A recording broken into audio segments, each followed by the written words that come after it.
CalazCon is a show about war, obsession, colonialist occupation, and the many forms of violence those inflict. See the description for content warnings specific to this episode.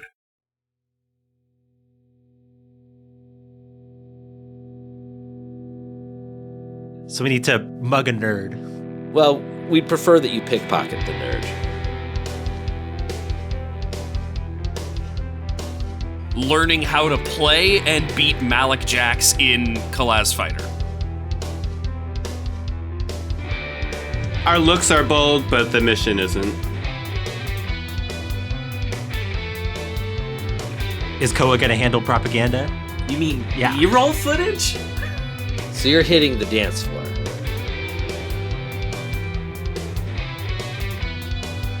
Deus intercepts Koa, now leading you around the dance floor. It's taking you from Winter.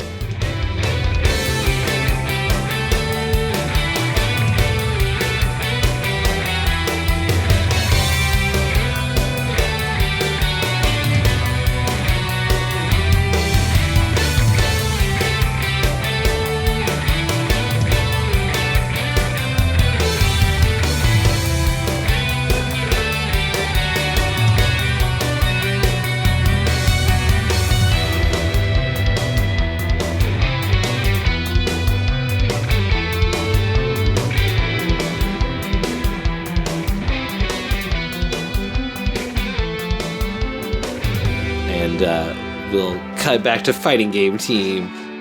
Fighting game team. Each of you passes your first round, and you get to the second. Because of Edrian's hacking, Edrian, you are going to be up against Spencer Holiday. Is there anything you wanted to do during your match with Spencer? You had specified you wanted your first fight, or like the first one you could, to be against him, and then also there are going to be 2 chances where Calico fights Spencer, yeah, the idea behind that plan is like I want to get in close to get the connection going, and then after that, like I can just kind of be close by, even if I like get knocked out of the brackets while while Calico is distracting. That makes sense. Okay, cool. So you're doing it. You're doing your first fight against Spencer. Spencer is using the character I said earlier, Malik Jax. His name I definitely remember, Malik Jax. How are you keeping him from noticing that you are trying to like run your initial penetration test while you're fighting? I'm distracting and hacking simultaneously. And how this works, I'm not really a fighting game person, so I just like looked up what is like the fast annoying character in the game. Sure. They're called Roux Reverie, like ROUX. Okay. And I said that it would be on my laptop, so I'm doing like a WASD like controls. And I figured out basically just how to do like the annoying like slide kick move. And I'm just like spamming that move over and over and over and over and over with my left hand, just being as annoying as fucking possible while my right hand is like loading up the program to start like hacking. What is Roux's, what type of mech does Roux do for round 1 of the fight? I'm imagining it's like kind of like a ballerina type mech. And nice. It has like really fast kind of like kicky motions, and it's doing like sort of a lean over kind of side slide kick kind of thing. You know, the most annoying move in every fighting game. For sure. So to me, there's two questions here, or not questions, but like 2 possibilities for how you could roll this. This could just be a straight interface roll for like how well you're hacking, but you could roll like something else, like, you know, sway or finesse or prowl or something to see how well you're able to distract while you do it, if that's an approach you wanted to take. I mean, it depends on what the effect level is. Right. Do you think that, based off of how I described it, that the hacking is the more important part or the distracting is the more important part? I think that either way, because you're basically doing 2 things at once, I think you're going to start at limited effect. Okay. Good thing I have a fine retrieval program. That's exactly right. See, exactly. Right. Is it retrieval or coding would be the... Used to find and acquire data, used to edit programs on the fly. Yeah, I think you're wanting find and acquire. Well, no, because for this, you're wanting to make like initial contact so that then you can cipher it off later, right? So this is probably actually coding, and then you'll use retrieval once you've made this connection. Got it. Right? I think. I don't know. Doesn't really matter. They're both fine. I chose to be the hacker, and I know very little about computers. Me too. I mean, there's super advanced future space computers, so like all bets are off. Do you have any like abilities or anything that are kicking in here? I don't think so. Okay, cool. So you're starting at 3d6 for your interface. You could also like potentially get help from Calico in some way, I think, or you could push yourself or ask for collateral or whatever. What's collateral? You will lose this fight, like no matter what. Yeah. And that would be your second loss, putting you pretty low in the rankings. Like losing twice in a row is not a strong opener, right? Yeah. I don't actually care about the fighting tournament though, so that's totally probably fine. Okay, that'll get you up to 4. Cool. I'm gonna use that die for great effect. Does that? I think the collateral die is just a die. Oh, okay. That's why it's named that way. But you could always drop yourself to risky position to get, and you're already starting at standard effect from your fine programming. Yeah. So you could drop to risky, or you could get Calico to help you to get up to great. Is that something that Calico wants to do? Yeah, I'm just trying to think about how Calico can help here. I think you could distract, right? Right, but I'm trying to like wrap my head around what are the interesting elements of this scene, because like what's the consequences of failure here? And if I'm helping, I get involved in the consequences of failure. That's so true. I want to kind of know what our goal is and what the potential bad stuff is, so I know how Calico can help around those two things. Getting caught is a potential consequence, right? Not creating the initial contact so that, Adrian has to like try and do another pass at this later is a potential consequence. I mean, you're staying, if you stay in a controlled position, like withdrawing and trying another approach, right, is one of the potential outcomes for a failure.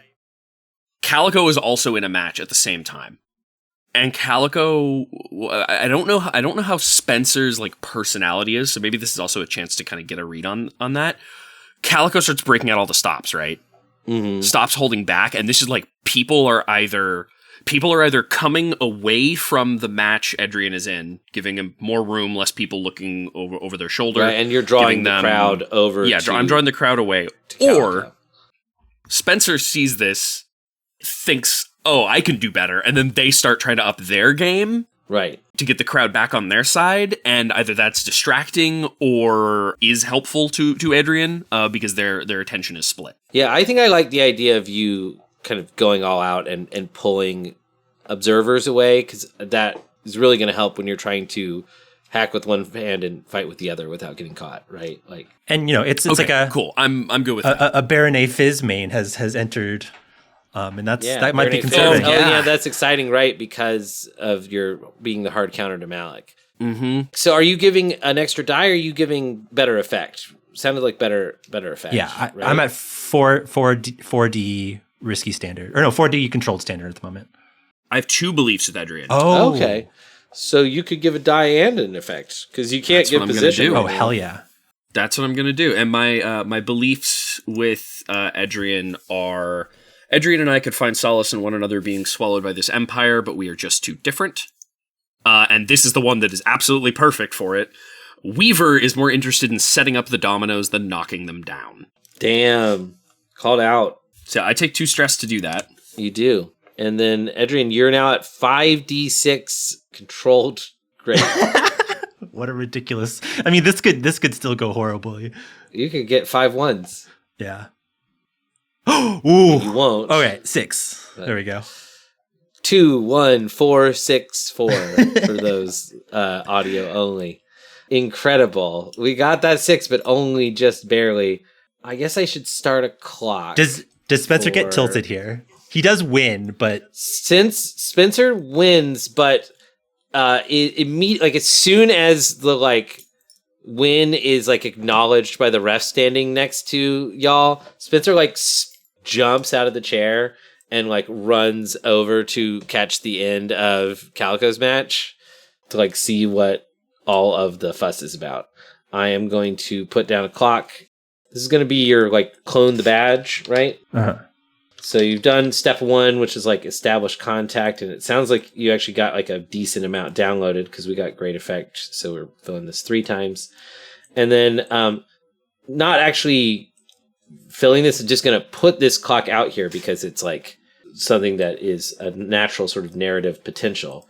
This is the bad clock that is caught stealing badge, which is still at 0 right now because no consequences related to that have happened to your team yet, but like know that that's a 4-step clock. All right. Let's kick it back out to outside team dancing. Winter, you just saw your dance partner get stolen away by your rival. It's very Jane Austen. What do you do? So I have this sick-ass move called Organized Operation. Cool. What does it When do? you push yourself, choose one of the following in addition to the normal benefits. Coordinate your bodies as a small gang. Assist an ally on their next roll by spending only 1 stress. So I'm going to coordinate my bodies. That's a really good ability. Yeah, it's pretty cool. So either way, like all my bodies kind of come out from wherever they were, chilling, talking to people, whatever, and enter the dance floor. And we kind of get this like top-down shot of Koa getting passed from Deus Ex to Winter to Deus Ex to kind of getting ping-ponged around. Wow. Right. Your various bodies are stealing Koa every, like, and because there's also like 5 or 6 of Deus Ex, right? So. Right. Yeah. This is a very confusing time for Koa, probably. Yeah. And so now there's Winter's dancing with Deus Ex's, and like the outcome I'm going to be looking for is Winter being able to kind of like sneak Koa off the dance floor and like out of harm's way for like whatever Deus Ex has planned. That's the plan. Yeah. There was an excellent point made earlier about how helping exposes you to sharing consequences. So I think you're both over here in a risky position with Deus, That's fine, yeah. Makes sense to me. What you're describing to me sounds like a prowl. More than anything else. Moving with grace and precision, coordinating these, this sort of dance battle between your various bodies as you take control of Koa and get him off the dance floor gracefully, right? Yeah, I think that makes sense. Yeah, and I think that I think what you're doing here is filling Deus's rival clock, right? Mm-hmm. So you'd be starting at risky standard for that. So taking 2d6 in prowl, do you want to hear about a collateral and or Koa? Did you have any desire to help? To be clear, you're trying to steal me back, right? Mm-hmm. Okay. Yeah. And get you off the dance floor. So one of my special abilities is Tactical Genius. 2 times per mission, you can assist a squad mate without paying stress. That's right. Tell us how you prepared for this. So I did want to use one of my assists right now. If I can. You can, yeah. How did I know I was going to be the prettiest girl at the ball? How did I know that? You tell me. A pep talk from Adelaide? It definitely wasn't suspecting that my rival might show up. Did you do dance practice with Adelaide like before? Do we do a flashback of Adelaide leading you on the dance floor? Aw. Who are some That's NPCs that we haven't seen lately? Well, okay. Help me. Help me? Who? Havoc, help me. Yes. Yeah, you saw Adrian post to YouTube that like trying to blackmail Havoc, but instead like all of the comments are just like wildly positive. They're like, hell yeah, get it, and like look at that old man break it down and things like that. So Havoc is well acknowledged as a good dancer, and they give you some pointers. We do a quick montage of you and Havoc doing like Step It Up after school or whatever. I love it. All right, so are you giving a die or are you increasing effect? What would you like, Mary? Let's increase our effect. Let's go big. Okay, so 2d6 risky great? Yeah. Okay. That's you want a collateral die or? Oh yeah, tell me about it. If you take the collateral die, one of your bodies is going to trip and fall into like a snack table with a punch bowl and spill it everywhere. That's one way to get on camera. What that will do is it'll decrease your B roll by 1 because of the bad press, right? Okay.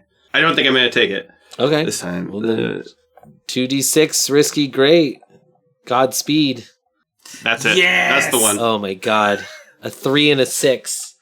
You execute this maneuver flawlessly. You and Deus are bouncing Koa between your combined total of 11 bodies like a pinball, but you get the last hit and get out of there. Go ahead and mark 1 belief with your rival, Winter. Or not a belief, but tick your connection clock with your rival. That's your 4th tick, huh? Uh-huh. That's a immediate... Alright, so drop it back down to 1. Ask a question relating to your belief about your rival, which your belief is that Deus Ex is a reckless leader with no regard for those that follow them. Uh-huh. I was gonna see, like, if there was, like has something shown up, like, in the news feeds that would, like, prove or that disprove would confirm or deny it. Absolutely. It's quite the opposite.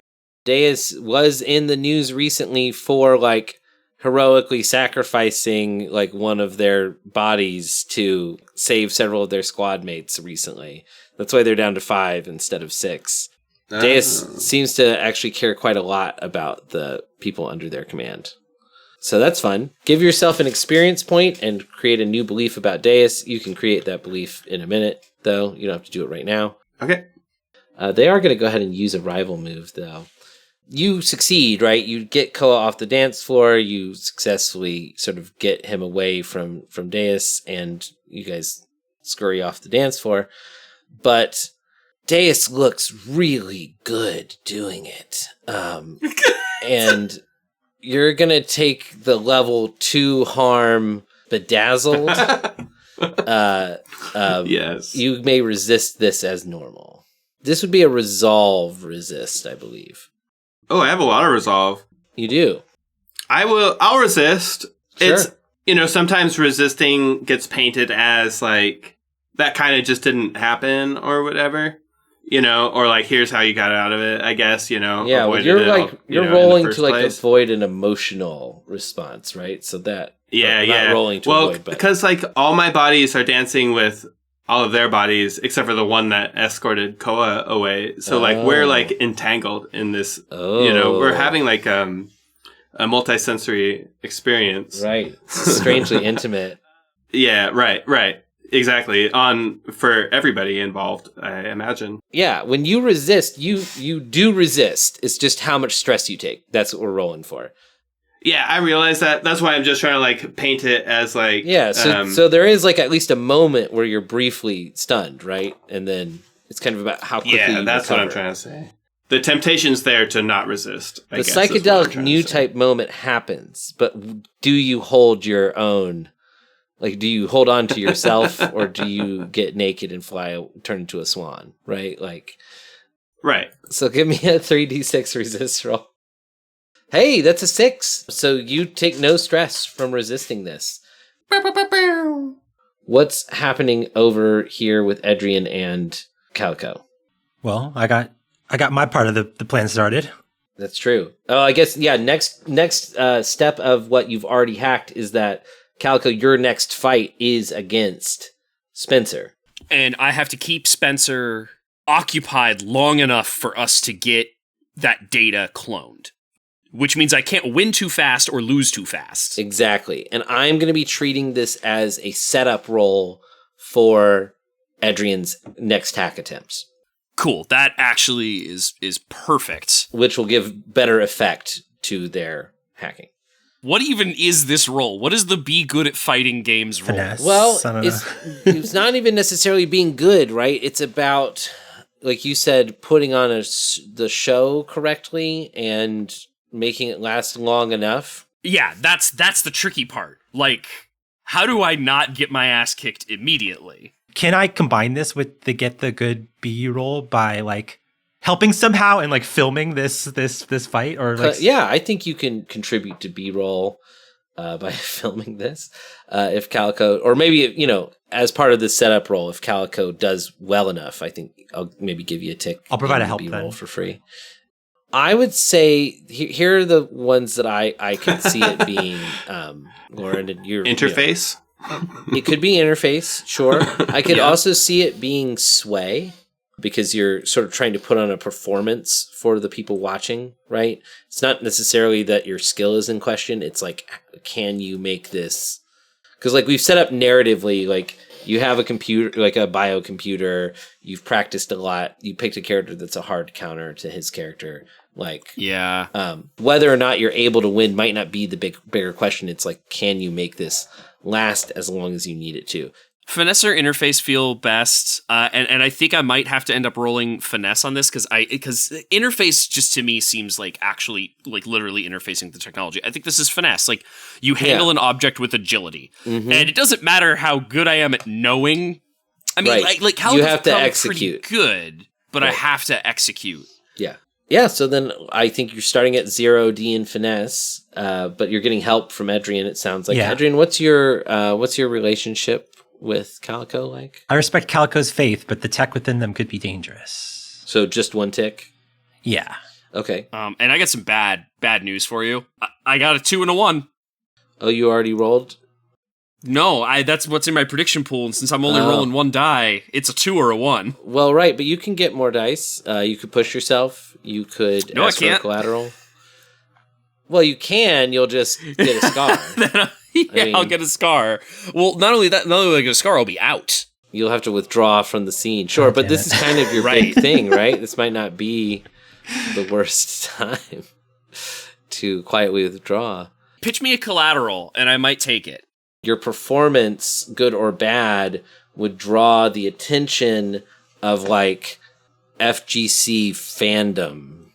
And suddenly Calico would become a person that people are interested in as like the way they're interested in like a Twitch streamer. Okay. Sure. Parasocial relationships will begin to form. Yeah, I'll take that for the extra die. Yeah, go for it. See how hard Calico chunks it. So that gets you at 2 dice. So I'm rolling 1. But you're still at controlled standard, right? Then I want to drop my position to risky to get great effect. Yeah. Okay, remember this is just a set. Well, this will all contribute to B-roll. Right, because that'll be a good that'll help with the setup, right? Yes. And totally. Weaver's much better than I am in this situation in terms of dice. So finesse, my position, risky is going to for great. Yep. Number of dice 1. 1. Oh, cool. So 2 ones. Calico chunks it hard. Calico, you get beat hard and fast. That's bad. You're going to take the level 2 harm defeated. You may resist this with resolve if you would like. That's a risky resist because I might end up with a scar. Do you have to, when you roll, you still got 1 in your action pool, right? Or I mean in your prediction pool? Do you have to roll that for a resist too? Yep. Fuck it. I really want that prediction pool refreshed. So yeah, I'm going to try and resist. Okay. So roll 1 dice. 2 twos. Fantastic. What is happening? Look, the good news is that you can't get 4 stress right now. It doesn't roll over. So let's go ahead and fill up your stress track, because now you have to decide, are you going to take a scar and withdraw, or are you going to push yourself with desperate actions, or whatever they're called? Dire actions, sorry. Oh, is that where I'm at? I can start taking dire actions. I forgot about that. Let me read up on dires real quick. Yeah, you read and think about it. Adrian, you're going to get to make your roll for you trying to hack this concurrently, but you're going to be at standard effect instead of great because this fight is over so quickly that you don't have enough time to get that extra effect, right? Assuming you're going to do interface for this again. Yeah. What is the current situation? I'm imagining that you're doing this during the actual fight that Calico is having. Okay. Well, wait. You got to roll 6 of those? Yes, it's double my survey, which is now 3. Whoa. Calico's pushing on. I only need a 6 to succeed on dire actions, and I just banked 3 of them. So Calico's pushing forward. Yeah. Calico is six. just like Oh my god. angry as shit now. Calico, you understand. I do want to just point out about dire actions here, okay? Because it's worth it to say. When you take your last action, you're going to receive a level 3 harm, no matter what. Right? Like, unless you get a critical success on your dire action. Which you which could. You would. Because you have 2 6s. Yeah, and that would let you heal 1 stress and start taking normal actions again. And you wouldn't take your scar. But yeah, Adrian, I think what you have is a narrow window here during the actual fight. But because Calico beefed it so hard on that roll, your window is just a lot narrower than you were planning on it being. Yeah. Well, since it's kind of boring to just constantly be rolling interface on everything, True. I feel like maybe I should roll a different verb. I do agree that it's true. I could see this be like a study or even an engineer thing. Or I'm gonna roll sway here. I still have my like camera open, and I'm now taking this guy's attention by like interviewing him. I'm like, oh, so yeah, tell me about that fight. Wow, you really beat that big man's ass. Oh, nice. Tell me about your character. Got it. And how you train with their moveset. I'm like pretending to be interested. And that gets you in his personal space bubble, which lets your computer continue to download the data you need. I like that. So you're starting at 2d6 for sway. You're starting in controlled standard for your position and effect. Yep, and I'll push myself. Cool. For a die or for effect? I'm at standard, right? You're at standard, yep. Then for effect. Actually, I think with your fine retrieval program, you could technically be at great, right? Oh, okay, cool. Then I'll take a die then. Yeah. Let's do that. I don't think Koa can help you right now. Or not Koa, Calico can't help you right now because...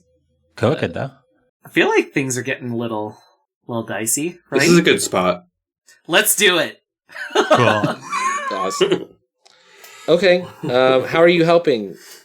How did this guy feel about me getting into that fist fight? Like, is he a fan? Do you want him to be a fan or do you want him not to be a fan? I want him to be a fan. Then I think fan or hater. He both thought works. he's a Bastardos hater, and he thought that was dope.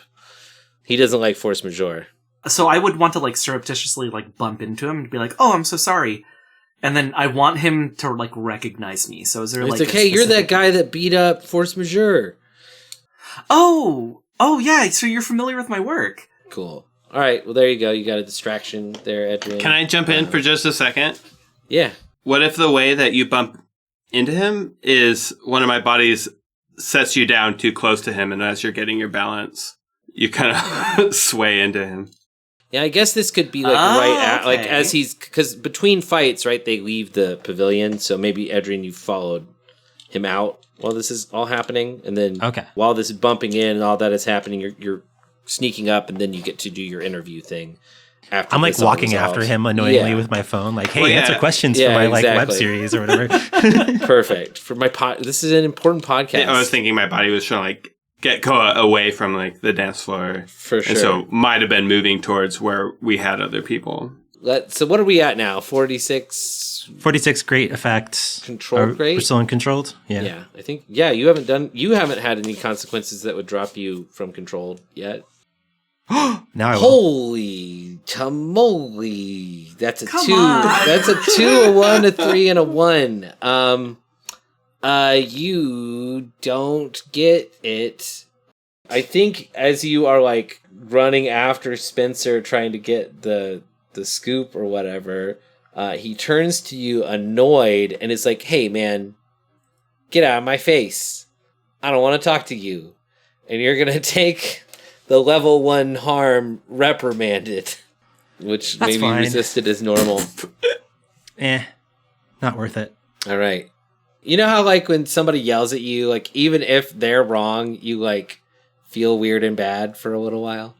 Yeah, but if I was to resist it, what It would be resolve, category I would be? believe. Or maybe insight. And just as a note, you can always use an omen to use a die from my prediction pool. Take some of the 6s away so that Calico dies. No! Dying from losing at a fighting game tournament. The only problem is that like losing effect on rolls is bad because I'm like the main one ticking the clock for the like primary goal. Well, you were. I want to know what Calico's next dire action is. I think here's like one of the situations that's going on right now is like the gate, the biocomputer is like. I'll tell you what the gate is. It's on the fritz right now. Yeah, because it's reacting in a way that you haven't seen it react in a long time. Oh, okay. This is interesting. It's reacting as if there is another gate somewhere in proximity. Like, okay. Well, okay. Given that I know there's a missing gate out there, like, why does this suddenly hit? Is it like because I'm so overstimulated with like just fighting game knowledge? You suspect, because of your knowledge of how the gates work, that this is happening because this is a party that a lot of people are at, and this is probably the first time you've been this close to this gate. And I guess like we used to, the people who had the gates would live. We all lived on a flotilla. Like we've interacted before. Yeah. So is this like someone like the technology's just not working right, or like something is wrong with the other one? And it's like it's like ping. Yeah, something is probably wrong with the other one, and it is messing you up. Because it was stolen a while ago, right? It's been unaccounted for quite a long time, right? It's been unaccounted for quite some time. In fact, Calico thought he was the last one. So I don't know what other gate is going to be out there, and what Avi that gate belonged to, which is fun. Or if this is even another person from my cult or religion. Well, then I think what we get is Calico like just blinking, and it's a dire action because there's multiple just timelines running through their head, right? Sure. Like they bump into people because they didn't think a person was there, but in this, that was just a predictive model or something like that. And Calico's having like a hard time, but understands, hey, if I am, then the other gate user must be as well. So I'm gonna roll survey to try and find them. And I have to get a 6 in order to not, shut down, so I'm just going to spend one of my 6s here. Okay. What's my position? Is it desperate when I'm making dire actions? I think you still start at like your normal position, and in fact, like you're still in a controlled position. Well, I dropped down to risky for my right, but that was just for the one. That was just for the like. Okay, because I gave you a level 2 harm, I didn't also drop you to risky. I mean, I could. All right, so I will do stay in controlled then.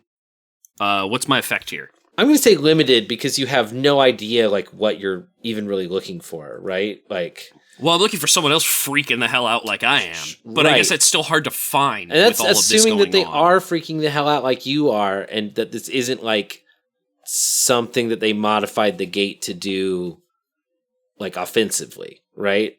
Yeah. All right. So rolling a limited. Yes, but you also are automatically putting a 6 in there, right?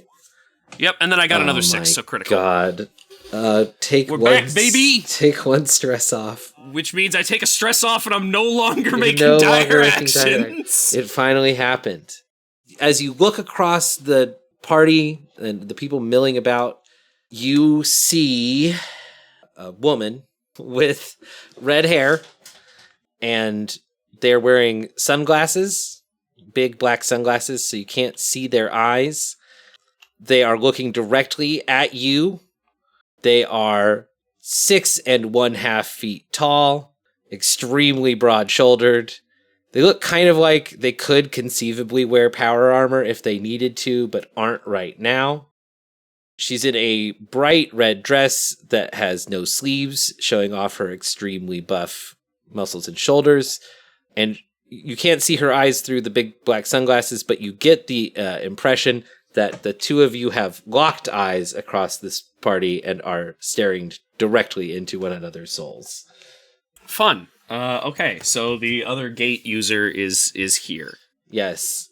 You like a stand. You're having like a JoJo moment where This is stand user the stand user could be anyone. Yeah. The two enormous people. The two giant people. Yeah, you know what? Her hair is also some sort of ridiculous futuristic updo with an undercut that has like, of course, a pattern shaved into it. There you go. Yeah, I think Calico, I mean, at this point, no longer making dire actions, right? Does the gate kind of right itself? Yeah, I think it stops, like, after a few seconds of you two locking eyes, like, the gate, like, settles down, and you feel that, like, some sort of equilibrium has been reached. With Calico having just locked eyes with the Stolen Gate's, would you call it a host? Is that the nomenclature they would use? I think host is something that some people would use. What would Calico call it? To Calico, like, the gate and the person using the gate are the same. Are the gate? Okay, then in that case, they are the gates. You have locked eyes with the Stolen Gate. Right. So this person using the gate, in Calico's mind, you know, if you really want to get into the semantics of it, like, they're not part of the cult. He doesn't know if they're part of the culture. It'd be really weird if they were. Sure. Would be like, oh, well, then they're a gate. Like, that's a position you have in the society and stuff like that. Sure. And see. so as far as they're concerned, like, the gate has been stolen and someone is using it. Then it's user. We'll call it that, right? The gate's user. Because you're not going to, like you said, you wouldn't recognize them as having that sort of social position of gate in your society. But all that said, I'm actually going to kick it over to Winter and Pops, and I'm going to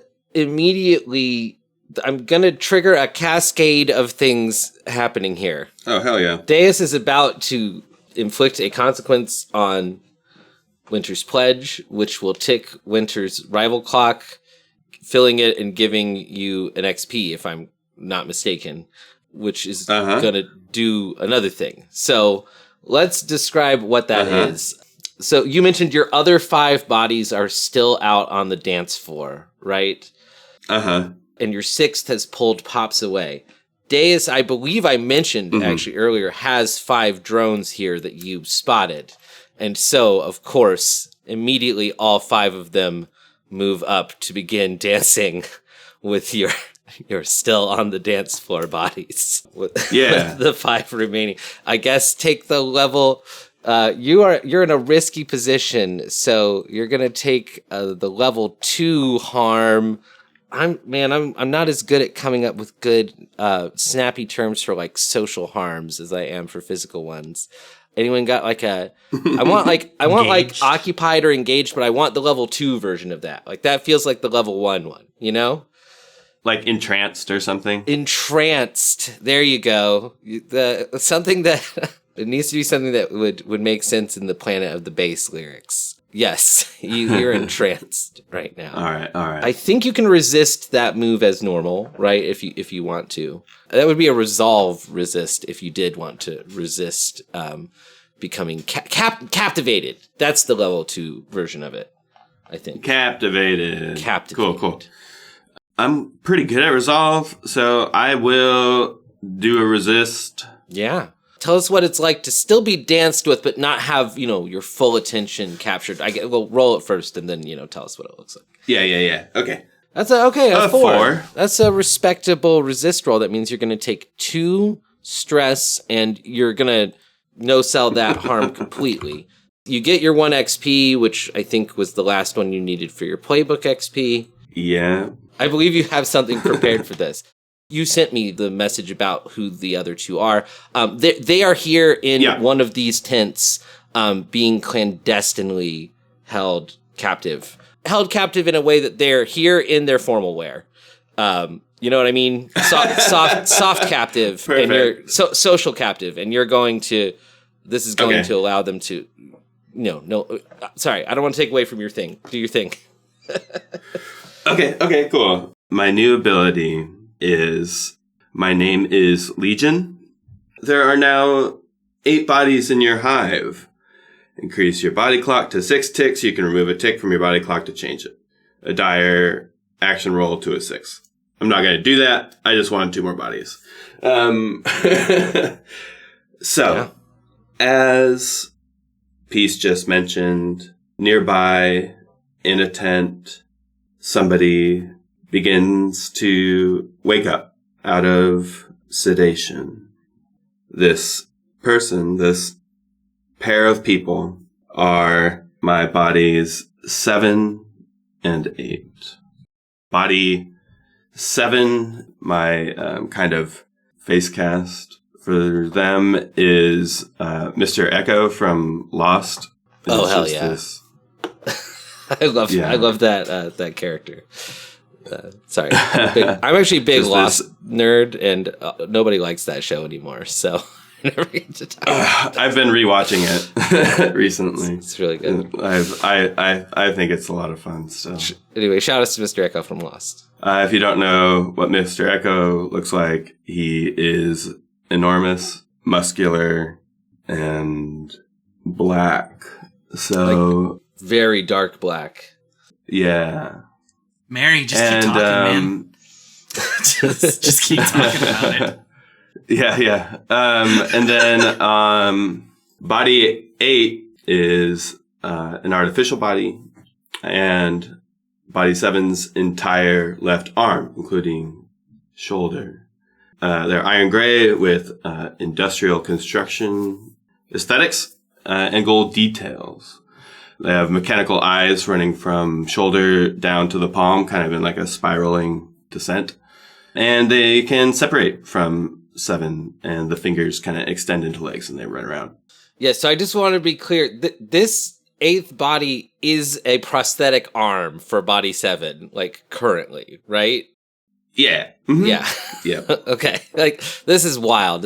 I love this. Like, this is really pushing the limits, I think, you know? The other 6 bodies have been disconnected from 7 and 8 for a while because they've been kept under sedation / powered down or for the artificial. Sure. They're both coming back online, and so now we all know where each other are. For fancy attire, body 7 / 8 are wearing a black tux, bow tie, and a black shirt, and the lapels of the tux are bleeding gold down the suit. I don't know how they knew about the theme everybody else was doing, but somehow they got all synced up. Yeah. And I'll tell you that your 2 bodies, they are able to sort of, because I assume you sort of absorb their knowledge as they come back into the hive, right?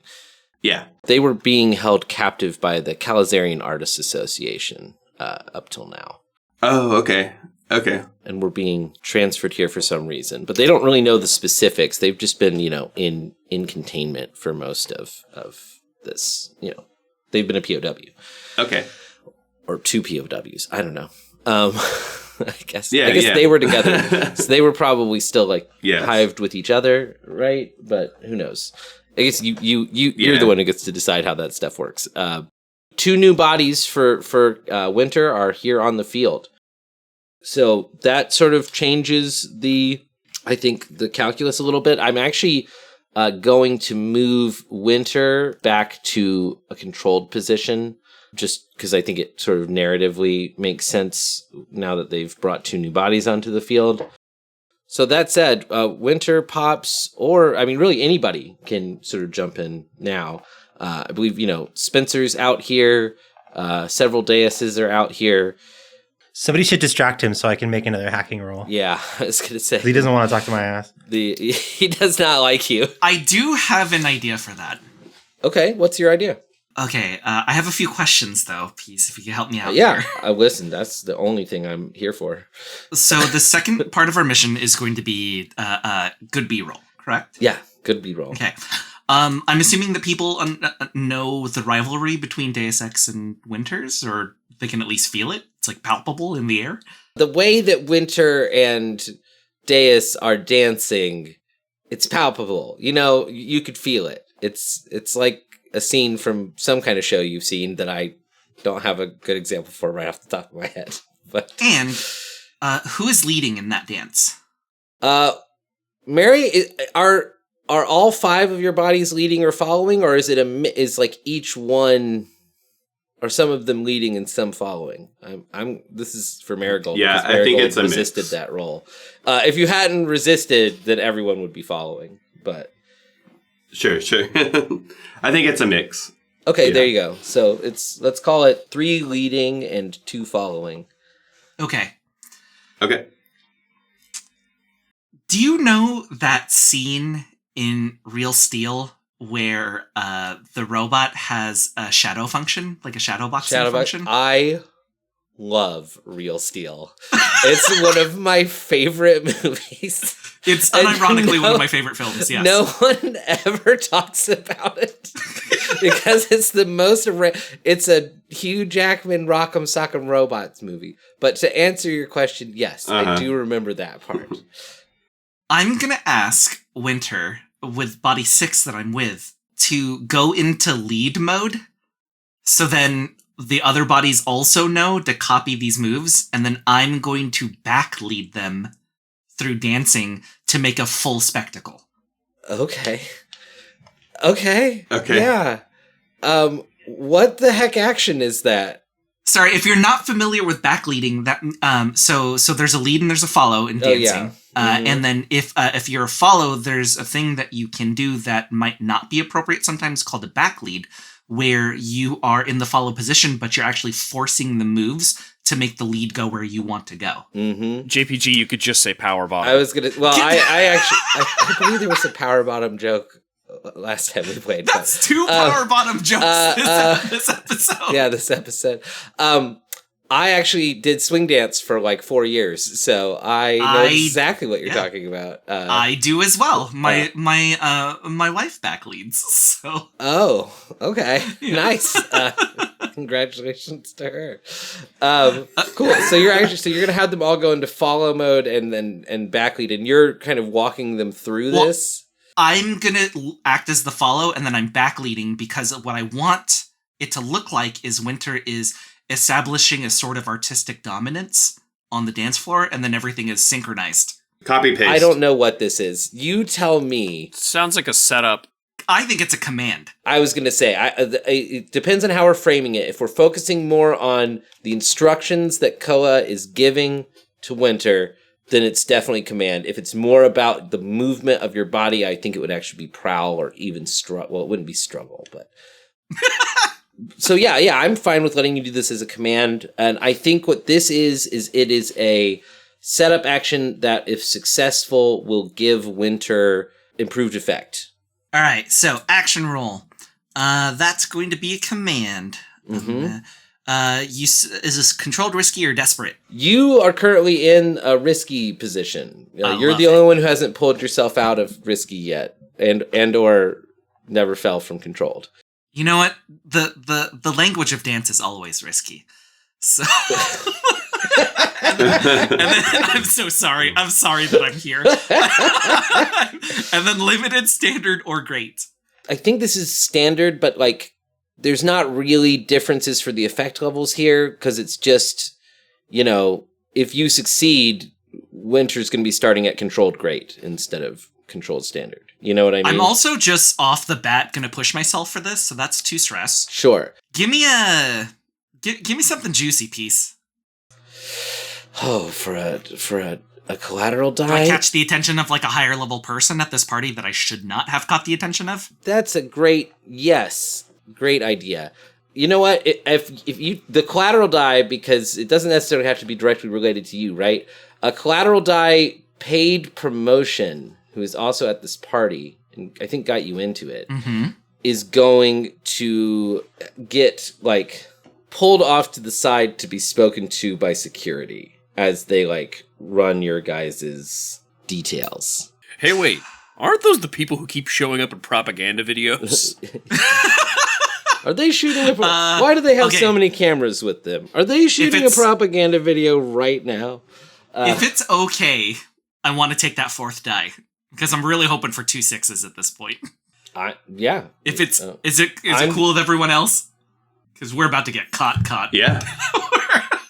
Are you taking one of the 6s from the prediction pool? No, because I kind of wanted to save it for you. Okay, cool. Because I want those.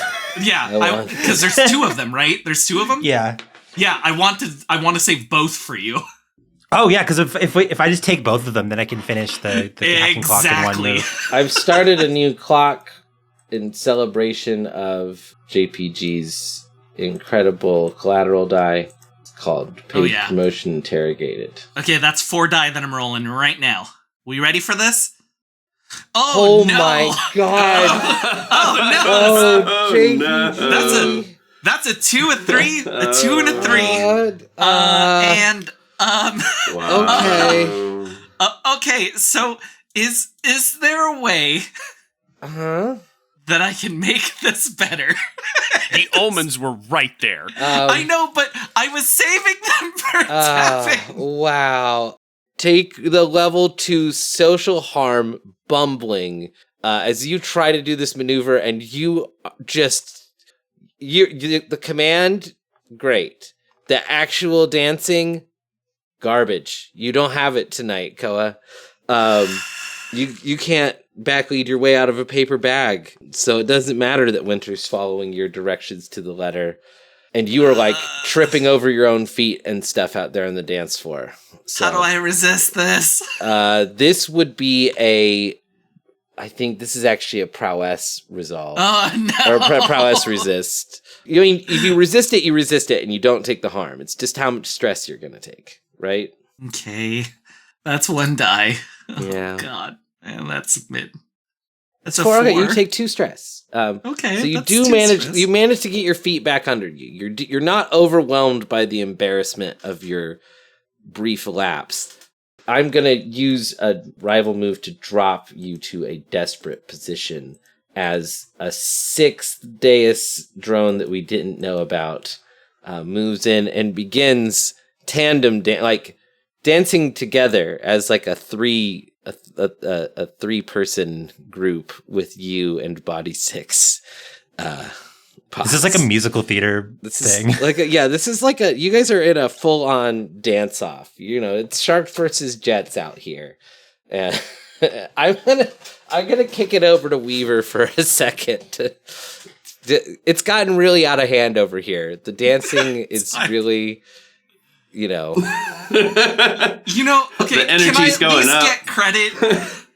Can I at least get credit that I talked about 2 things that Peace loves? Yeah, swing dancing 100%. and real steel. Exactly. You know what? Yes, true. If this was a different type of game, I would give you some sort of reward for that. Advantage, but sadly, if this is a home game, you'd get a new mech for that or something. Anyway, oh God. Yeah. Let's kick it over to Devin. We haven't heard from Devin in a minute. Lauren, how do you feel about me taking both of those 6s for 1 action and filling this clock without even rolling? You can only take 1. Oh, and you can only use one omen per. Okay. I feel great about you taking one of those 6s though. Use an omen, take a 6. You'll have to drop a die from your pool. Basically, you roll how I do. Mm-hmm. Yeah. Okay. But I can get you a 6, and then hey, you may roll another 6. Love Though, this. what I want to then move to is the rematch. Okay. Yeah. Sure. Between Spencer and Calico. Sure. Let's cut straight to that. I arranged the booking so that y'all would be facing each other. Okay, so I'm just gonna give Calico. You've been locked eyes with this other gate user. For you don't even notice any of this ridiculous shenanigans on the dance floor go down. It's just like the two of you are just like locked, and then you get a little AR ping, in your armor. It pops, it briefly conceals her in your field of view as it says matchup coming at Pavilion C or whatever, right? And by the time you've dismissed the pop-up on your AR interface, you've lost sight of her. This is just to get you back into the fighting game tent. Right. Which at this point, I don't know. Okay, I know we have to be there for the purpose of this, but Calico would absolutely hunt this person down. Yes, and you will still get to, I promise. Okay. Then yeah, I guess Calico goes back and does the fight. Okay. I mean, is this a scenario where Calico would say "fuck the mission"? Is it? Yeah, that's true. Yeah, 100%. 100%. Well, Oh my god. do they have a way to adapt this plan to like work on the fly without Calico there, or? Well, I just need to be there while Spencer, I guess, is doing another match. Yeah. I mean, is Spencer like there and ready, and Calico doesn't show up, and it's like, Calico, brave, you have 2 minutes until it's a forfeit or something. I think what would happen here, right, is, you know, you get the initial pop-up, you lose sight of the other gate user. You're ignoring the pop-up and trying to get the gate user back into your field of view. Every like 30 seconds or so, you're getting like another pop-up that's like, warning, you know, if you do not arrive within 3 minutes, you will forfeit the match. And then it's like 2 minutes, you will forfeit the match. Right. And I think like the key here is if Edrian says nothing, I think Calico is like, fuck this. I'm going to go find that person. But if Edrian's like, where the hell are you? Right. So I definitely text you and say, "Where the hell are you?" Yeah. Okay. So that has happened. I'm going to say this. You get the text like around the 3-minute warning. Right. And Calico responds like, I don't know if Edrian and Calico have talked about the gate or what it means. I don't remember. How would Calico convey that in a message? Like, not there's another me, because that doesn't work when we have winter. When we have winter, yeah. I know about your whole situation because I have a belief about it. That's right. I respect Calico's faith, but the tech within them could be dangerous. Right. So yeah, I think that's my response is the stolen gate is here. Is just Calico's response. There you go. And I think however Edrian responds to that will determine what Calico does. I think it's powerful. I would say like I'll help you with that if you can. Look, I'll help you with that right after the match or something. Basically. Yeah, come over here for 3 minutes and lose this fight, and then I'll go help you. I think, like, at that point, Calico looks around and sees nothing, and that's going to pull on my belief with Edrian, which is we could find solace in one another. Okay, being swallowed by this empire. That's sweet. Is there a ship between Calico and Edrian that I've not realized? I think it's like... It's the relationship between Calico and Edrian is, for lack of less war crimey examples, although we do war crimes, so never mind. Like when your shepherd is best friends with Garrus, but not romantically involved with Garrus in Mass Effect. So there's still the flirty undertones because everyone finds Garrus a little sexy. Yeah, I get it. Sure. So Calico like just angrily kind of turns and not stomps, but like hustles as much as one can in a giant... Well, I'm not wearing my giant suit. I'm wearing my slightly toned down suit. Yeah, your slightly toned down formal power armor. my formal power armor. He stalks over to the match and arrives just a little bit, like right 5 seconds left. Like right before the timer expires, you like walk up and you're like, I'm here. It's his fight stick all set up. So, Edrian, what did you want to do now? Okay. The match begins. I assume you're picking Baronet Fizz again. Yes. Yes. And you load into the level, the stage that you're going to be fighting on. And I think the stage we have the same idea. Is a metropolitan scene of burning buildings belching purple smoke. Which is that was your like omen. when we went into this mission and I knew it was going to be a fighting game. I'm like, I hope somebody uses that as an omen to see as the background of one of the matches. Oh, that's the omen. Oh, cool. Yeah, that's the omen. Nice. Sorry, I really love how your playbook was like brand new when we started this AP, and like it's really cool seeing the Forewarned in action. Like I love this playbook. Sorry, go ahead. Okay, so how this works is I'm going to take one of those 6s. I'm going to be rolling interface to hack while this fight is happening. I have 3 dice in interface. That means I lose one of those dice, and that die automatically becomes a 6. That's correct. Yes. Excellent. So I'm also going to push myself to get that 3rd die back. Okay. How are you doing on stress, buddy? I got 1 left. Okay. I know I said I would help Calico, but the more likely thing that's going to happen is I'm going to get a scar. Hey, man, 2 scars. I guess I could always be doing 2 scars in 5 missions. I think that's good. I think totally. that's powerful. We're just playing the game, baby. Hell yeah. We're just playing the game. Yeah. So I'm really invested in this. I get up right behind the two fighters as they're happening, even though this guy like doesn't fucking want me near him. He doesn't like you. He also doesn't want to lose this fight, so he's not going to like interrupt the fight to push me away. You are starting at controlled limited because of your level 1 harm, reducing your effect. You could drop to desperate to make it great. Oh yeah, absolutely. Okay. I'm already getting a 6, so I'm not going to get a consequence. So it doesn't matter. That's true. That's true. Wow. The forewarned is really powerful. Sorry. Well, not only that, if there is any consequence that arises from someone using my prediction pool, my spark can counter it. Oh hell yes, let's go. Oh my god. I can't let my home game players find out about this book. They're gonna. So you're pushing yourself, you're at 3 dice. Is anyone able to help you? I doubt it. Is Calico able to help you? If Calico helps, then Calico's going to get real close to a scar. I think I'm already doing everything I can. Oh yeah. I think Calico's stressed. You're focused on not looking like a fool here. Do you want a collateral? I do want a collateral.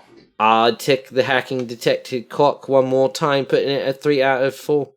I'll take it. All right. I don't know why I did that weird British accent there. I'm sorry. I believe you're rolling 46. Yeah. And could I be taking B-roll of Calico's fight too? If you get a critical, you're trying to get a critical success to fill up the clone the badge thing, right? Yes. Like if you want to put ticks in the good B-roll, that's going to take away from the ticks that would be going to. Okay. This just seems like a pivotal moment. But I mean, if you want to focus on getting the B, I'll say this: if Winter, especially because Winter has 2 extra bodies now, if Winter wants to try and catch her B-roll of this fight as it's ongoing. I mean, I guess, is it propaganda B-roll of us just like doing fighting games? Winning the fighting game tournament? Well, yeah, I guess it depends on if Calico wins or not. All right, I have 46 desperate great. And you're getting 1 automatic 6, right? Yes. So just want a second one. There it is. So that's a critical success. Though that was a 6-1-3-3, so 6-1-3-3. So you needed that. Wow. You needed the omen. All right, that's 5 ticks into the clone the badge thing. You have successfully cloned the badge, Edrian. Good work. Like in every hacker movie where the computers work nothing like real computers, you get a little pop up on your screen that's like, dude, I don't even know what a computer is in real life. Dev has never actually seen a computer, guys. I'm in the middle of a cornfield right now. I don't know how I'm on this call. They're talking into a tin can in the middle of the field. Okay. I'm immediately going to do a flashback, actually. Yeah, please. Hit me with it. Knowing that I was going to be going in and hacking some access codes that the DFS apparently really wants. Sure. If they want it, that means it must be, there's something juicy in those access codes. For sure. I have it automatically set up as soon as the badge clones to shadow drop it into one of my servers. Okay. I see what you're saying. Which I'm then going to distribute in my hacker network. Sure. You do all that. That's fine. How much stress is this flashback? I think this is something that actually seems pretty routine for Edrian to do. Okay. So I'm going to only make it cost 1, but that is going to scar me out. Yeah. That's fine. I got the payload and I got to do terrorism. And this is a good time for you to quietly withdraw, right? Because you have, as you say, you have the payload. Mm-hmm. So really now everything on top of this is gravy. And you managed to get out of there without your hacking being detected. And I got some little terrorism on a side. I'm going to tick up the paid promotion interrogated thing because that is a timer. Do you know what scar you want to take? No. Okay. I just didn't know. You had thought so much of this through. I wasn't sure if that part had I didn't think this through. I thought this through 5 minutes before we jumped on the call. Oh, well, you really made it. It really felt like a plan that you like had for a little while. So, well, I was grumbling earlier because like, man, I really want to be doing terrorism, but I keep getting put on the payload. All right, let's kick it back over to Winter, because I don't think we've heard from Marigold in a while, and they've got these 2 shiny new bodies. Winter's Pledge. Did you want to like head into the tent after Pops, after Calico, and like grab some B-roll? Did you have like a different plan? Like everybody gets like a ping on their communicators from Edrian saying like the payload's secured, right? You notify the rest of your team that like you're good, right? That like you got it, or do they not know? Unless I'm like needed, I might fucking Irish goodbye out of the party. Do they know that you, or I mean, I guess just you Irish goodbying would be enough to like tell them that you've got what you needed? Yeah, I just like send up a thumbs up you? emoji in the chat. There we go. Okay, so cool. So okay. Winter, Calico's like, you said you would help. Right. Winter, now that the main objective has been completed, so really you guys are just trying to get that B-roll now. I do stick around, but I don't know what that looks like for being out. I feel like you are like in a corner, like headphones on. Yeah. Feet on the chair, listening to music, staring at a screen, you know? Yeah, that's kind of what I was thinking. Like, are you like sitting in your mech, just like surveying everything at this? You know, just kind of like, that's a good idea. Watching what's happening. I back off the field and I go back to my mech and I'm doing surveys to try to help out Calico. There you but go. I might not actually be useful because I'm technically scarred out. For sure. And yeah, it's giving Futaba energy. Yes, definitely. All that said, Winter, you have 8 bodies now, right? You can be multiple places at once. Yeah. So the floor is completely yours. Well, speaking of floor, we're still on the dance floor, right? Mm-hmm. Like that hasn't changed. 5 of you are, yeah. So there's 3 of you are. Yeah. Oh, well, actually, 6 of you are, because you and Body 6 and Koa are in a 3-way dance right. battle with one of Deus's bodies. And then you have the 2 free bodies. It's a mismatch. Yes. Yeah, it's a mismatch right now. Body 7 and 8 show up. You know, they do kind of like a grand entrance into this tent, you know, where they throw the flaps back and strut onto the dance floor and do a move where they spin away the least occupied Deus Ex body and begin dancing with them. This has to look so strange from the outside because there's no indication that your 8 bodies like are connected to each other like visually, but like all 6 of Deus's bodies look identical except for like different colored tabards. So it's like you're dancing with the Power Rangers almost, you know? Sorry, so you step out onto the dance floor, you spin away one of Deus's least occupied bodies, and then just like really take control or like, okay, like physically in the dance. Well, no, I think so. Earlier, I was able to challenge one of my beliefs about Deus. Right. Ex. Yes. Now, my new belief is Deus Ex might be more of a resource than an enemy. I should try to talk to them again. Ooh, yes. And so I think that's what happens right here. Yeah. We love a attempt to sway a rival, right? Like, speaking of which, are you doing this with a resolve action or? I pull the body of Deus close and I say, I think I may have been wrong about you. Are you doing this as a consort or command, a sway? Is it a survey? I'm trying as to watch their movements? Get on their level. Okay. Yeah, I think this is mingling with an acquaintance, right? I think we're starting consort. Yeah. Okay, so starting at 2d6, you want to add some stuff to that somehow? I don't know what kind of cool powers and stuff you have. I don't think there's anything I can do right now. I'm one stress away from scarring out. Is anybody not about to scar out? I think I'm the furthest. I only have 4 stress right now, but I'm about to use a whole bunch, so. Oh, okay. I was about to ask if you wanted to help Winter. And you already used both your tactical geniuses, right? No. I've only used one, I believe. Okay. Do you want to do... Of course I want to do that. Well, tell us how you prepared for this. So Winter's ultimate goal is what in this action? To understand Deus Ex more. They are kind of like me, a lot like me in some ways, maybe not so much like me in some other ways. And we had misjudged them in the past. And if they are like me in some very important ways, we could work together really well. So your ultimate goal here is to bring them over to your side, right? Or at least get them non-hostile, essentially. Yeah, or at least be able to like create like a cooperation between us. Yeah, like take the steps towards repairing that relationship is what I'm hearing. Yeah. Yeah. So there you go, Ko. I hope that answered your question. Could we use like the B-roll cameras in order to, I guess... I don't think Deus Ex is like outright warmongering, right?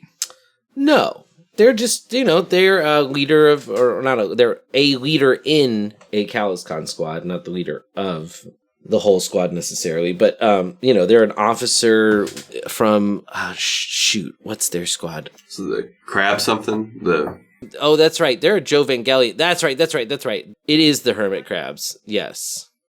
Could I have helped Winter prepare some sort of speech in order to give on camera? So then if Deus Ex doesn't agree, it makes them look like a warmonger. Yeah. But if Deus Ex does agree, then it's great B-roll footage. I think that's cool. I think that's a good. So I've helped prepare a heartfelt speech. All right, so you get an extra die, unless you wanted to give position or effect their pops, but I assume since we're starting at controlled standard, I think we need the extra die. My position's controlled right now. I think the way that I'm rolling, I think we need the extra die. The die is more useful. Thank you. Mm-hmm. I have an idea for how this plays out, but I don't want to roll. Okay, yeah, so let's do it. Let's roll it. That's what, 4d6? Controlled standard. I just like that, all this stuff has happened, and Pops is somehow the only one that's ended up in a desperate situation, and it's because he's currently, in a dance. He's like the ball in a game of Monkey in the Middle right now. But in my defense... I mentioned real steel. You did. I just thought it's funny, because we've done all these things with mechs and guns and intrigue, and this time it's a dance party, and Pops is about to die. Okay, Mary, you rolled a 6. That's really good. That means you're gonna get to tick this clock twice to deal with Deus Ex. So whatever you said. Must have gotten through to him. I mean, you mentioned you had an idea for how this plays out. Why don't you just, give it to me?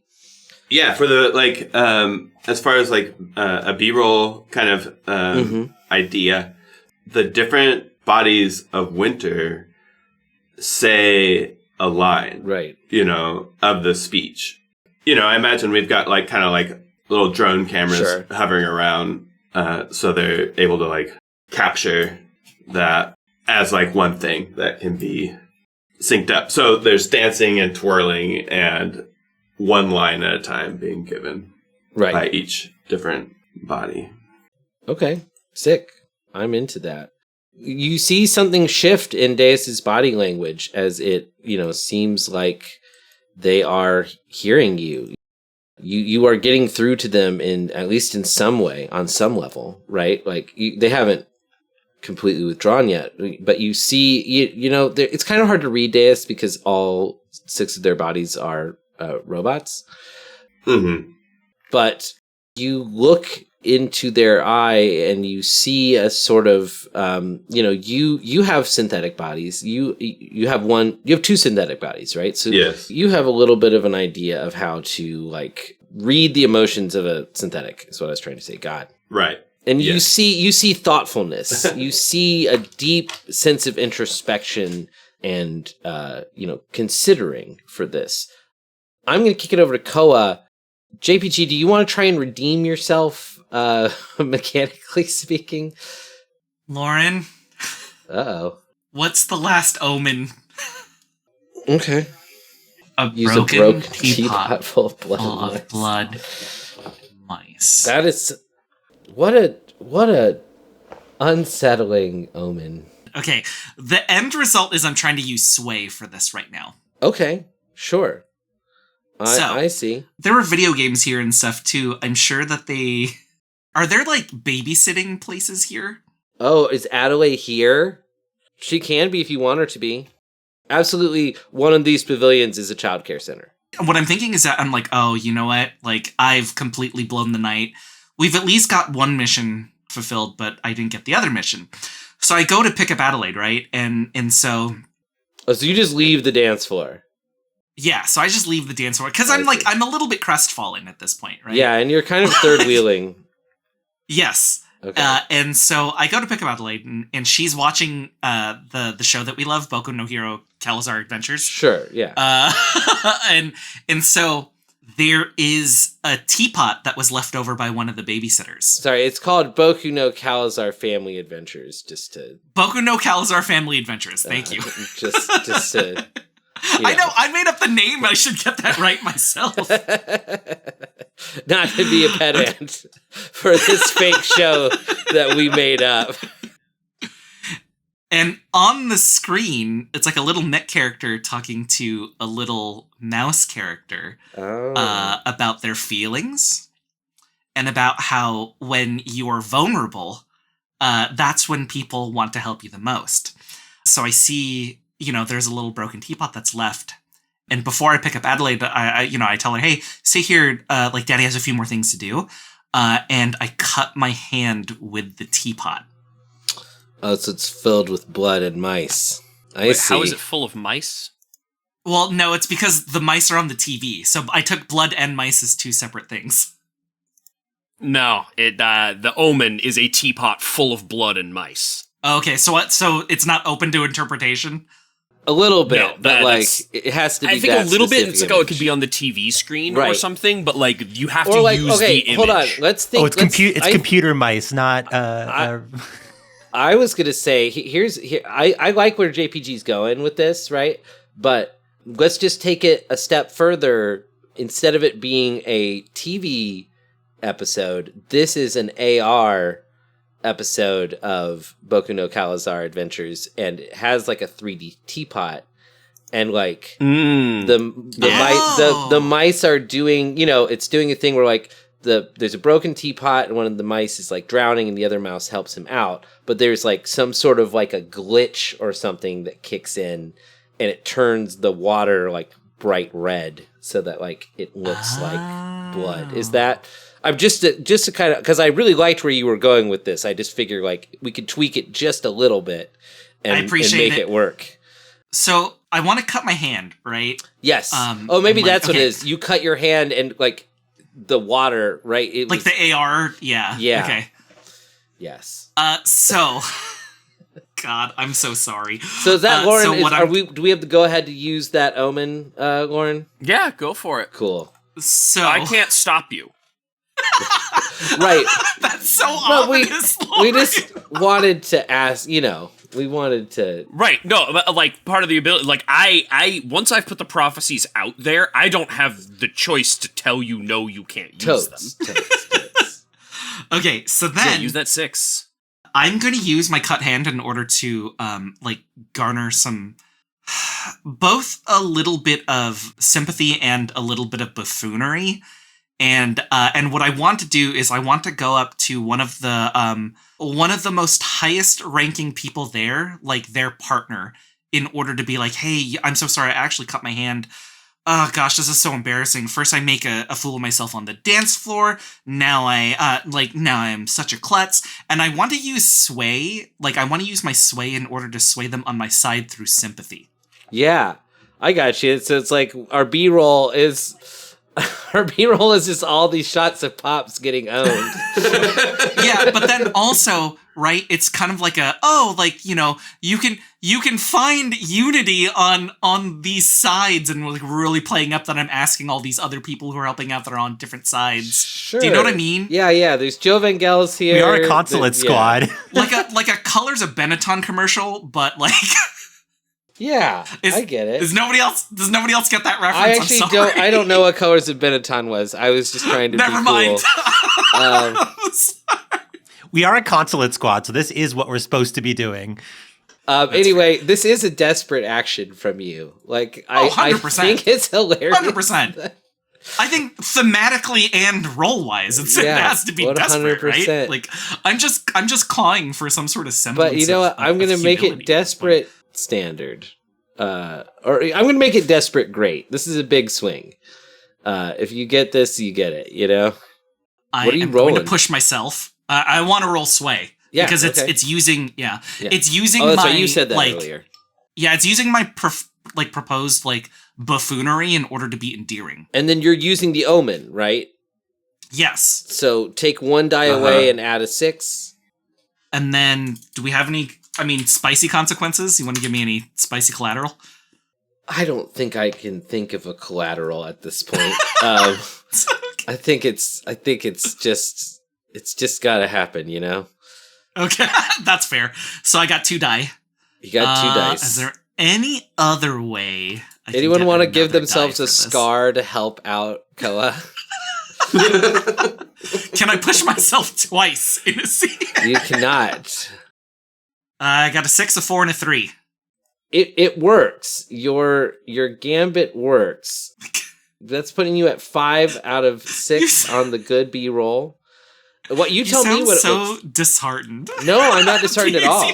I want you to succeed because at this point we're just doing cleanup. You know, you tell me, what does this look like? Like, what does your success look like? You know, when you film and then you take the original audio out and you overlay it with like a nice song or something like that. I think that's how the B-roll footage is going to look, because it looks like it's just people working together and laughing together, because they're laughing at me being self-deprecating and a little like idiotic but you know, people are starting to gather, they're starting to see what I need help with.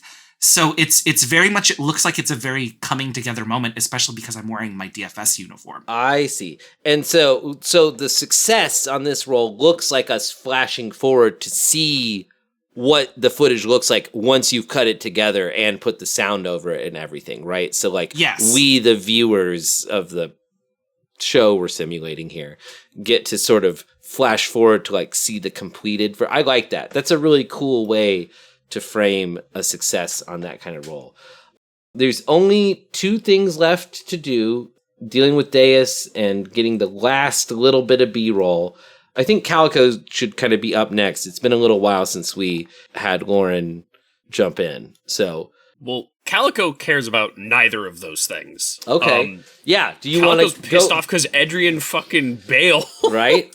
Yeah. Okay. So Calico, you mind. lose the match, and then I assume you're going to immediately start looking for that gate again. I don't even know that Calico loses the match so much as Adrian's like, I got it, I'm out, and Calico looks and just walks away. Just stops playing and walks out. Everyone stops playing and leaves. It's like whispers in the tent as you walk away. It's like, I want to go find the other gate user. Tell me why this isn't Hunt, unless you want it to be Hunt. I could see you making a good case for survey as well.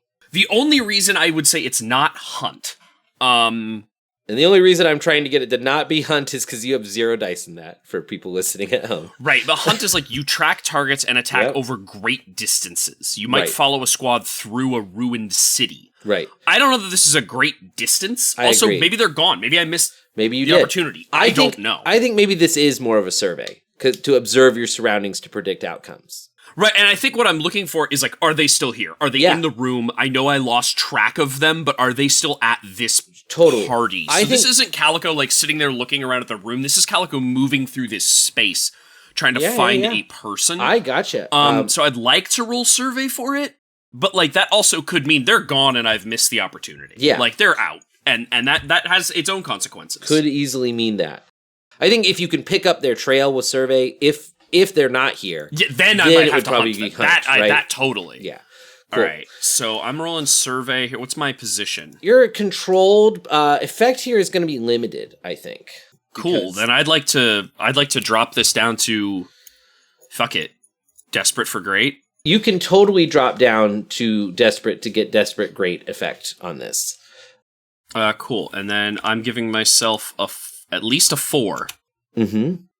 Hey, a 6. How does the gate talk to you? Is it just like thoughts and feelings? Does it ever project like images like onto your field of view? It does project images. It's less of on my field of view. We've done it in a couple different ways, but I can take out my prognostication tools and like look at them, and they are tarot cards that are like QR codes that prompt the biocomputer. And so maybe this is what the action looks like.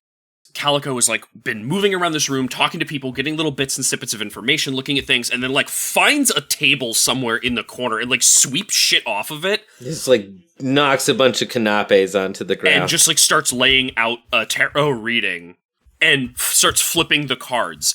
And so part of the way I imagined it as awful a pull as this is, it's the intersect device from Chuck. Basically, he'll see a thing, and it will, like, immediately, he just, like, gets an info dump in his brain. In my case, it's very similar. It's like, I'm giving it prompts to run a simulation of, like, who this person is, where they went.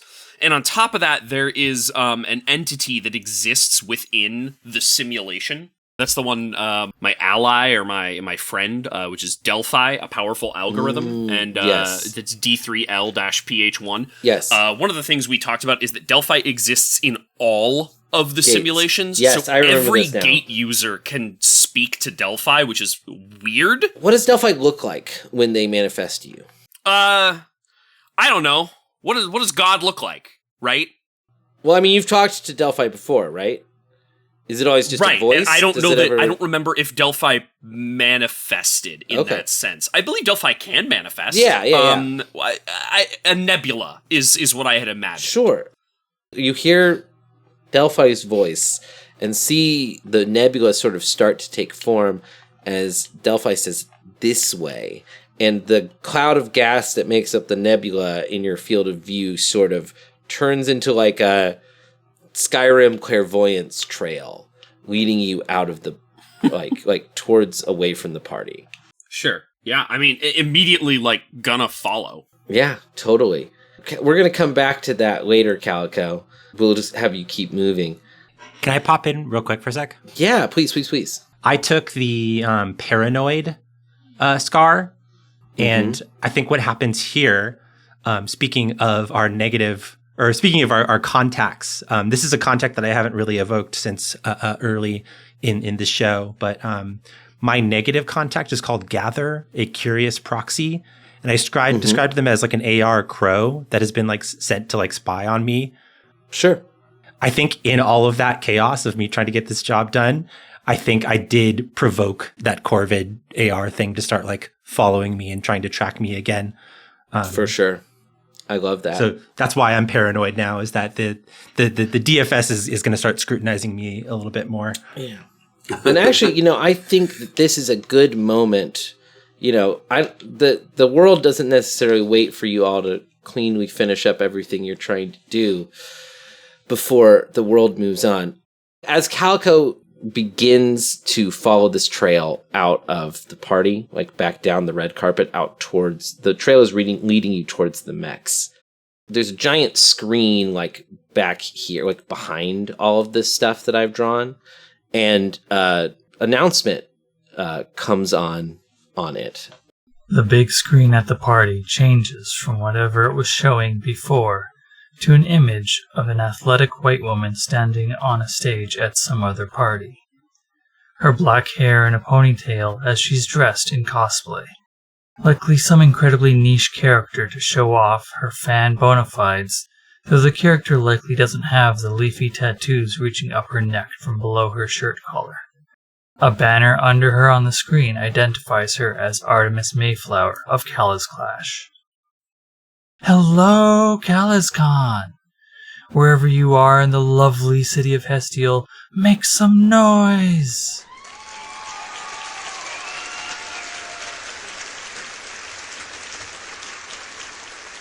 I hope, no, I know everyone's been having a good time at the parties all this week. But don't take your naps just yet, because we've got something special for all of you. You know that every time we get together, CalazCon puts on a show worth talking about. This year, we've gone above and beyond all of our previous achievements. The screen showing Artemis changes to an aerial shot of the Praxian Plaza Convention Center. It slides smoothly around the building, the view clearly from drones overhead. You can see stalls, AVs, and people spreading out from the center's bulk like ants drawn to a picnic plate. The structure itself is a massive shape with an ovoid floor plan you can clearly see from this high up. The size of the building is necessary so that AVs can be showcased inside the main halls. An office building-like tower rises from the middle of the center, providing any inside a clear view for kilometers. One of Calazar's most famous battles is the three-way battle between the Hope of Calazar, Horizon Blue, and Goliath.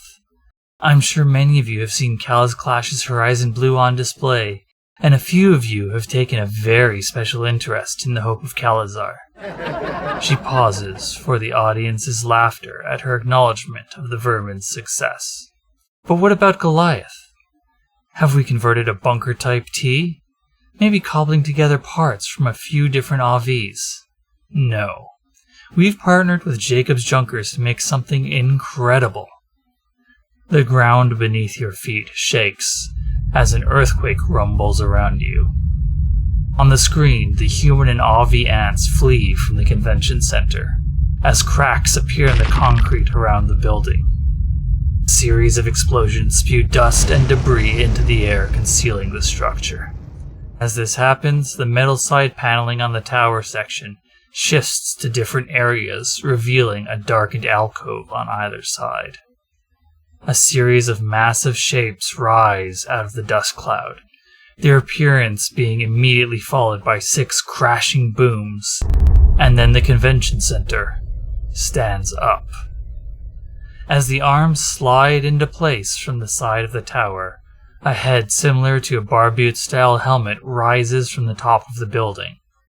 4 Jovangelian Swan air transports painted with Calazar colors fly into frame, carrying a pair of massive cannons into place above the convention center's shoulders, while numerous panels all over its body open up, revealing a multitude of weaponry.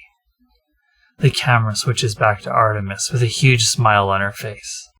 It is my pleasure to present to you our 1-to-1 scale, fully functional Goliath. Tickets are now on sale for front row seats inside Goliath as it does battle against Horizon Blue and the Hope of Calazar. Get yours now while supplies last. You can see in the distance the humongous form of the convention center having stood up. Calico, you followed the trail to where it looks like this person took an AV from the AV parking lot and left. The trail ends there. You guys remember that giant gun that Calico almost murdered Koa over? Yeah. Of course. That was one of those 2-shoulder guns. Oh, no. That was, remember we raided the Jacob's Junker warehouse and you found like a comically oversized weapon inside of it? Mm-hmm. That was this. This is the payoff to that. This is a Calazar party, so I think there's a lot of cheering and, joyfulness about this, like excitement, rather than abject fear and like riots. But I would imagine that the 4 of you don't feel great about it. No. Certainly not. I'm ambivalent. So, in the wake of all of this, is anybody going to take this moment to try and finish up the B-roll and or get Deus to stand down or, Well, kind of, yeah. yeah, I think it would narratively make sense. Do you have any ideas for that? Or I can go to Koa and see if, JPG's got an idea for finishing up that B-roll. I want to do the last tick in a way that is kind of an apology to Calico. Is there a way that I can do this? Give me your pitch. I'm not even sure what you mean by that as an apology. Calico's fucking gone. He's out. He does not give a shit about anything going on at this party right now. Okay. He's searching down for a lost gate user, and the thing he almost killed you over just stood up and became a problem. I think what we get is they're like, hey, let's do B-roll, and in the fucking background, the final act of Time and Reason takes off. Oh, yeah. Okay. Yep. Yeah. Yeah, he's out. Like, he is just fucking gone. My question is, like, what do you mean about apologize to Calico? It's more so, that's more like an internal thing. Because, like, we've talked about this offline, too, where it was, like, the idea that, like, you were right, but I didn't want to murder the people inside of there. And Calico didn't give a shit because they built it. Yes. But, you know, now that this is a problem, I think what I want it narratively to be is, like, Calico is right. Now I have to think about, like, the consequences of my actions and how does that play out in this particular scene. I think that's what I'm struggling with a little bit narratively. Calico is gone, right? You said Calico's out of there. Calico has taken off in the final act. Yeah, I mean, if that's okay, like... Yeah, it's fine. The bit is just like, Calico's like, I have lost the trail. You know, maybe we get Calico picking up some readings or samples or whatever so that they can spend downtime figuring this out. Sure. You know, I think this definitely is going to be something that ticks my drive clock this session. Absolutely. At that happening, Calico was like, fuck this party. Adrian fucking left me when they said they were going to help. And I don't give a shit about B-Real because guess what? A giant super weapon has just stood up. I am going back to base. You missed the chance to make an extremely funny joke where you say, I don't give a shit about B-Real because I don't even like Cypress Hill. God! Anyway. Sorry. Lord, I thought you left to go attack the super weapon. No. Like, the gate. Calico's not. Yeah. Like, Calico is in a way chasing the gate, but also like going back to, I think, base because this is like, okay, two major things for me just happened. Too overwhelmed right now. One, I kind of know about the other gate now, so that's something I need to look into. They're gone. I need to be able to find them. And two, I have a feeling orders are about to come in. Yeah, you know, probably a safe bet. That some orders may be coming soon. So, Pops, you said you did have an idea, though, for basically making this last thing a sort of apology to Calico. I mean, that can probably still work. That's more of an internal. That's more of an internal thing. Like that's happening in character, right? Right. I think the last part of the B-reel that I would want to do is, since this played for everybody, the last part of the B-reel would be like, hey, what do you think about what just played? Oh, just doing like quick man on the street interviews with everybody? Yeah. But what I want my answer to specifically be is to... Oh, you're not doing the interviews. You're saying someone from CalazCon. Oh, we can push around. We can do a few interviews to make it, to like make it look B-really. Sure. But I would like to be one of the people that was interviewed for this. Okay. And have all of my comments be very like dismissive and flippant of the weapon, in the sense where, in a funny way, I'm tearing down why the hell do we need this? Does that make sense? Yeah. That sounds like a sway to me. Yeah. Unless you disagree. No, I mean, cool. I'm just going to keep pushing myself too. Hell yeah. For the die, I assume? Because, yeah, it doesn't matter what the result is here. So sway. I'm still in desperate, right? I moved you up to risky because you got a critical success on that desperate. Gotcha. You're at risky standard right now. If you wanted to lower your risk to go to controlled limited, you're good to do that because, again, you only need the one tick, so... Oh, you're having me to play the system a little bit. I like that. Yeah, and so you could do 3d6 controlled limited with the 3d6 controlled limited. Let's do this, and... Hey, you got a 6. That's good. And no I got a consequences. 6. So yeah, whatever you say in this interview, it apparently, it strikes a nerve with people watching it, later on. Again, we kind of get a brief, glimpse into the future with this success. we cut to like you giving the interview and it like being like we see like, you know, people watching it in their living rooms and like thoughtful expressions coming over their eyes. And my goal for this right now is very much like, oh, like, well, why do we need the super weapon if the and I want to be as very propaganda about this as possible, and like, hey, why do we even need a super weapon if we have the wonderful soldiers on our side at this point, right? Right. You know, I'm a little bit afraid that this pulls the attention away from the work that our everyday people do, and instead of putting our faith into machines, where it completely forgets the people who, you know, and like that sort of feeling, right? So I want to take like a public belief away from the super weapon, and like I want to take away like a public support of the super weapon as well. Perfect. And this is the best I could think of on the fly. Yeah, pretty good. All right, Winter, you're got to bring us home. You got 3 ticks left on that Deus Ex Machina clock. A single great success will do it for you. All right. Let's do this. I guess everybody stopped dancing. Yeah, so we're just everybody kind of like stopped dancing during that announcement, for sure. Yeah, for sure. So now we're like just kind of standing. We'd been watching the announcement, and we can just kind of see the pairings of a Deus and a Winter. You know, just like however they'd partnered up.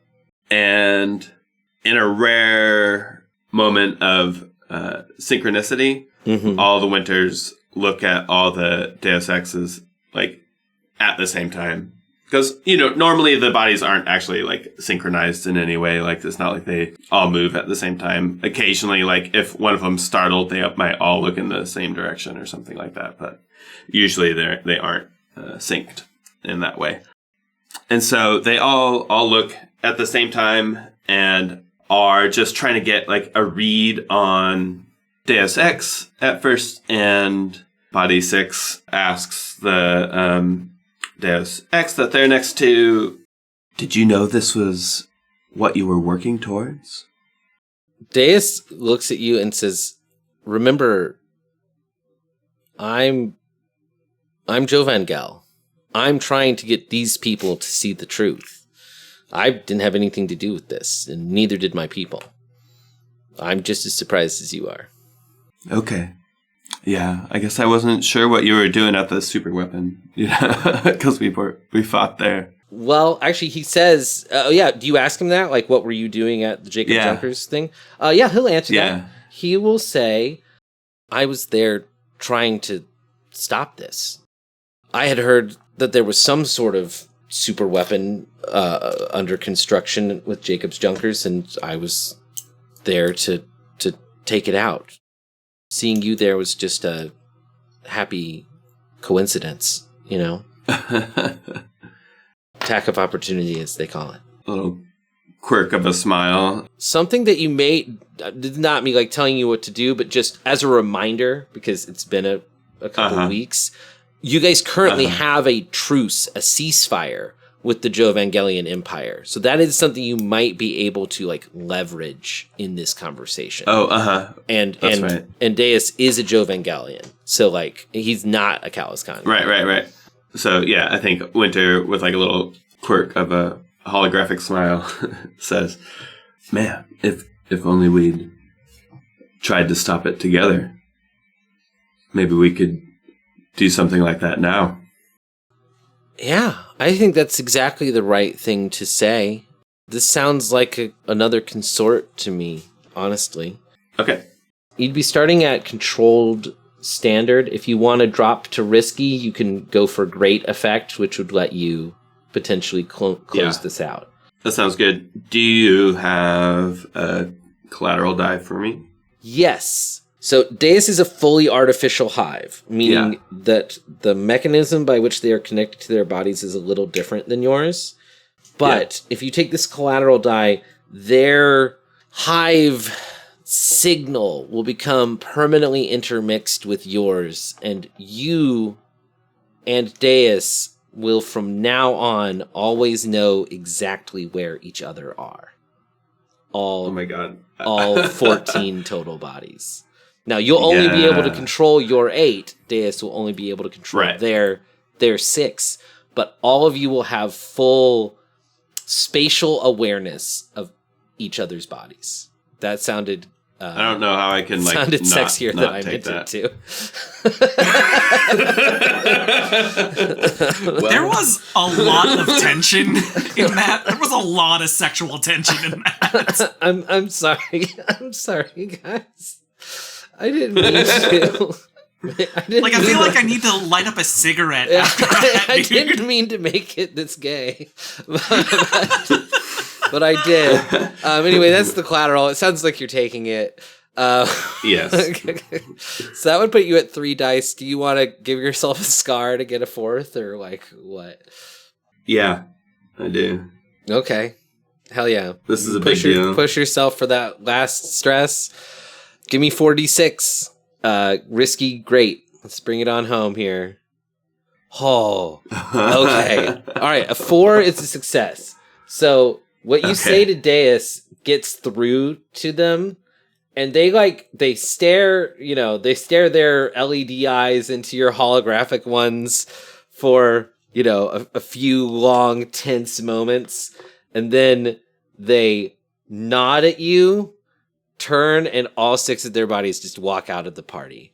And you are going to take a level 2 harm. Well, what scar are you taking? I have an idea, but I'm curious. Oh, yeah. What scar? Because I think the way you've been acting sounds a little obsessed. Or maybe soft. Soft could also work. Because, Winter is not really a killer, right? No, not really. Well, except for that time that Winter did a murder. Generally, I keep my team safe. I think Winter doesn't like to kill. I think soft. Okay. And so then I was going to give you the level 2 harm preoccupied. You were thinking a lot about Deus, because you can now feel where Deus is at all times. And that's distracting.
Thanks for listening to CalazCon.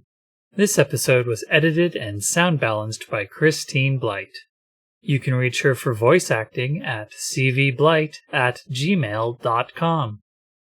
The show's music is by Devin Nelson. You can find them on all social media at Devin Decibel. If you'd like to support CalazCon, you can find us on Patreon at patreon.com/CalazCon.